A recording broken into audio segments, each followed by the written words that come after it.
Je vais parler des 3 profils mentaux et de leur style de leadership, aussi bien dans les aspects lumineux que dans les aspects, à l'inverse, ombrageux.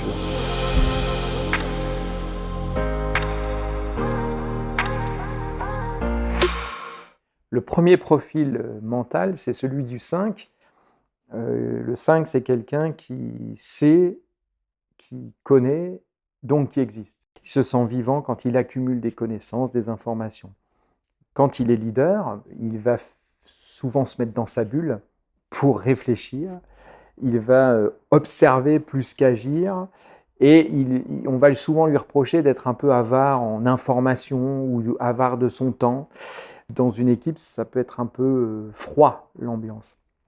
À l'inverse, quand il va bien, il va développer une capacité à transmettre une information très claire qui va être déterminante pour établir notamment une stratégie, une feuille de route. Il va aussi être capable d'être généreux et de donner de son temps en comprenant que la dimension humaine et la relation, c'est une donnée essentielle du leadership.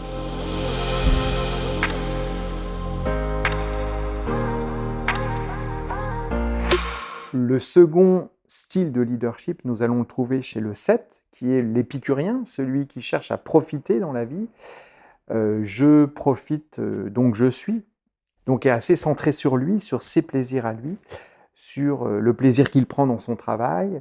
Et donc quand il est leader, on va lui reprocher justement d'être accro, un peu accroché au plaisir, et quand il prend plus de plaisir, il zappe, il passe à autre chose, donc il est dilettante.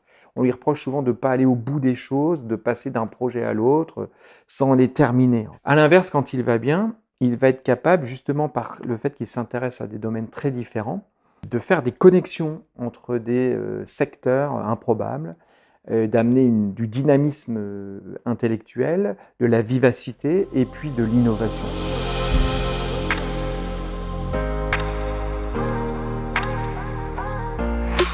Le troisième style de leadership mental, c'est celui du 6.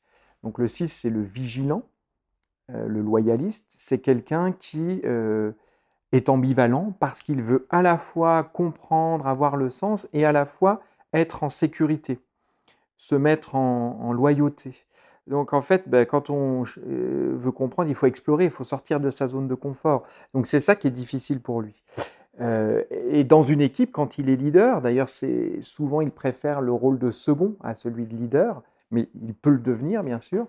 En fait, on va dire de lui qu'il y a beaucoup de doutes, qu'il ne sait pas, qu'il remet en cause, et même que quelquefois il peut tomber dans une forme de paranoïa légère où il imagine le pire, les scénarios catastrophes.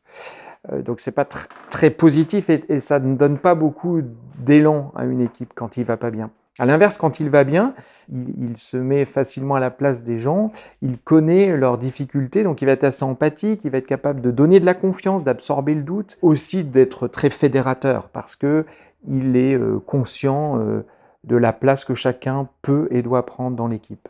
Et il est très attentif à ça.